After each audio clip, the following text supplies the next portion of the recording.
First at 5. From the University of Florida's College of Journalism and Communications, you're watching WUFT News. Tonight on WUFT's First at 5, a week after Hurricane Michael devastated the Panhandle, one family who found shelter in Gainesville says they're never going back. And Operation Airdrop has taken off. We ride along to show you how this organization is bringing hurricane victims relief from the sky. That's our top story for tonight. I'm Veronica Vernacchio. And I'm Hazley Pittman. WFT's Dolores Hinckley saw it all from the cockpit of a small plane flying out of Gainesville. She joins us now from the newsroom. Hazley, volunteer pilots have been flying in and out of Gainesville Regional the past few days. They're making delivery runs to areas still in great need of relief supplies. It's takeoff time for Doug Jackson. Every free inch of his plane is loaded with supplies, and his route is in place. He's headed to Marianna, one of the many Florida cities hit by Hurricane Michael. Jackson is the founder of Operation Airdrop, a nonprofit in Texas that recruits pilots to deliver supplies to disaster-struck communities. When it becomes a hurricane, then we kind of go into go mode.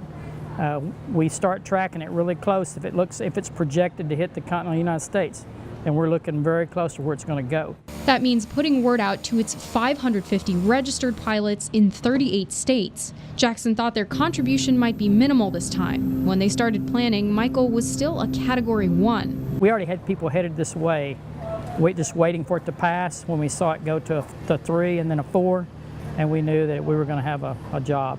The volunteers bring their own planes, buy their own fuel, and have to cover some travel expenses. Their partners, groups like World Hope International, provide supplies or recruit donations from companies like Amazon. I just got back from Port St. Joe, and there's a big need for food. People are still lining up for food. We're getting regular requests for, please airdrop us this, please airdrop us that. Jackson says they've delivered about 50,000 pounds since Saturday. Everything from hot meals to water to hygiene kits, bringing them to people like Derek Carpenter, a pastor whose hometown of Marianna is still largely without power. I've had a lady crying with water that we've even had brought in, and she cried because she said we lost everything, we lost our house. Carpenter says they're thankful for all the pilots doing what they can. If they could see their faces when we hand things out, they've been very, very appreciative.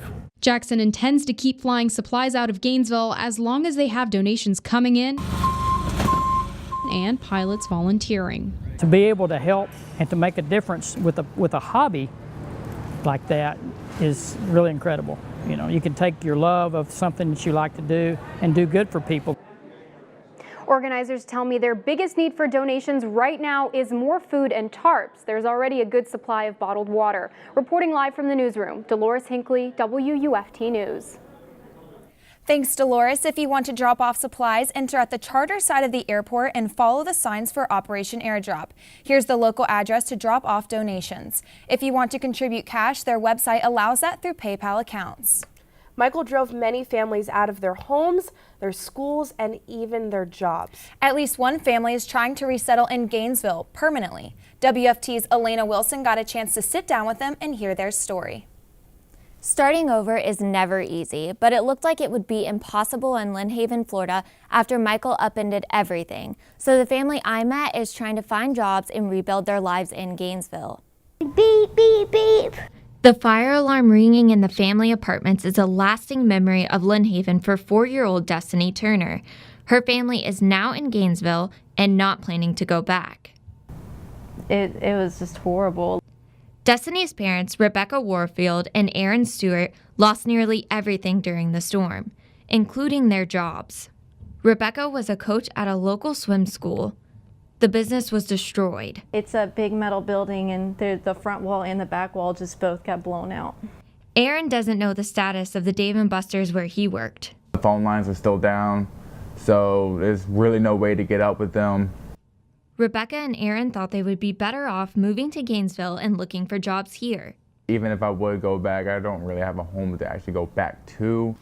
They loaded their car with what they had left: food, water, and most importantly, their computer. A big hobby for us was making money off of playing video games. They're using that money to squeak by until they hear back from places where they've applied to work. Other Gainesville families have tried to help them feel at home. Though we've had a couple of families that did donate some clothes for her.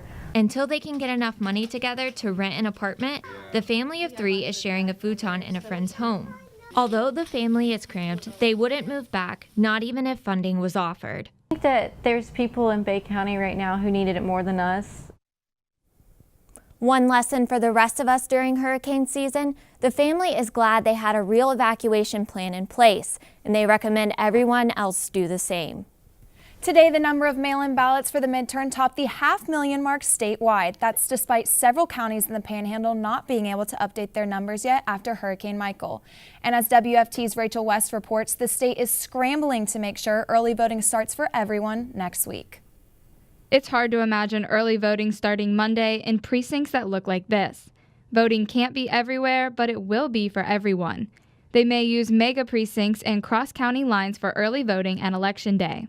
A number of county election supervisors are exchanging ideas with the Florida Secretary of State. One's right to vote is what I consider to be our most important right as U.S. citizens. Chris Chambliss says Florida statutes allow for impacted counties to take unusual steps, like emailing or faxing a ballot to vote by mail.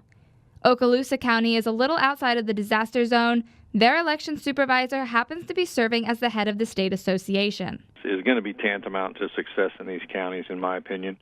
And if they already have the authority to do that under the administrative rule, great. It's not just those who have been displaced who could take advantage of the changes. Emergency workers who have traveled to provide assistance will also have greater access to voting. At a moment's notice, they were called away and they answered that call, and so we want to make sure that they have access to a ballot too. In counties still hurting for power and cell service, neighboring counties are doing their best to help. Trying to keep the lines of communication open where we can in a situation that's pretty impossible to operate in otherwise. Some county election offices are running on generators, and in Bay County, where the facility is offline, at least the voting equipment and supplies are fine and ready to deploy somewhere. There are plenty of ways you can help with hurricane relief. All Marion County schools are collecting supplies until Thursday the 25th. For a full list of locations and needed supplies, visit their website. Archer Road Pet Resort is also taking donations. You can bring them in during regular business hours. And the Ocala Drive-In Theater is asking for clean clothing, blankets, and towels. If you want to donate, call the Ocala Drive-In Theater at the number listed below. Finally, Alpha Tau Omega Fraternity and Delta Gamma Sorority at UF will be collecting items until Friday. They ask that you bring water and non-perishable food to the ATO Fraternity House. North Central Florida organization has rescued dozens of animals affected by Hurricane Michael. The Alachua County Humane Society has taken in 65 cats. The shelter met with a rescue van that got stuck in Georgia for 2 days trying to escape the storm. All 65 cats came in okay and are resting in clean cages awaiting transportation to a new shelter or for adoption. A director from the Humane Society says they've been working around the clock to help as many animals as they can. Literally around the clock, we've had staff working to take care of these animals, to make them feel less stressed and more comfortable because transport is very stressful for them. The shelter continues to help transport these cats and the rest of their housed animals to different places around the country to find them a home. You know, it's been pretty hot outside, but my calendar is saying it's fall. You know, I finally took out all my sweaters out of my closet, but I'm still not able to use any of them. So now we're going to go to WUFT's Nicolette Zingara, who is in the Weather Center right now. Nicolette, am I finally going to be able to wear a sweater tonight?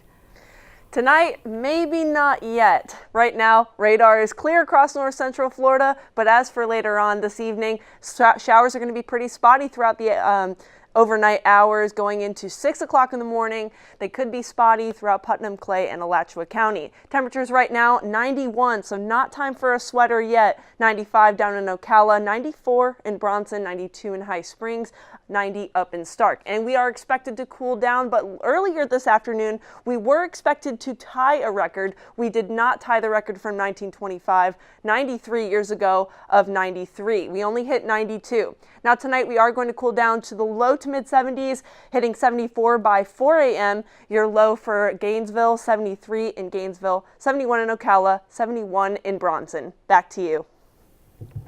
The Florida Supreme Court today ruled that 3 amendments on the November ballot can legally go forward. But one justice says voters beware. You might find one idea you like paired with another one you hate. For instance, Amendment 9 bundles a ban of offshore drilling with a ban on vaping in the workplace. Even the amendments that are not bundled are complicated, so you might want to do some homework.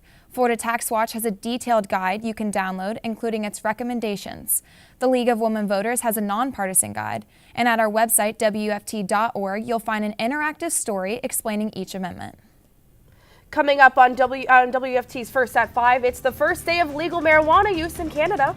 Plus, keeping school water safe, why some Alachua County parents can breathe easier. Those stories and more coming up after the break. Coming up, big changes are on the way. Not just one, but 2 cold fronts. I'll have more on that after the break.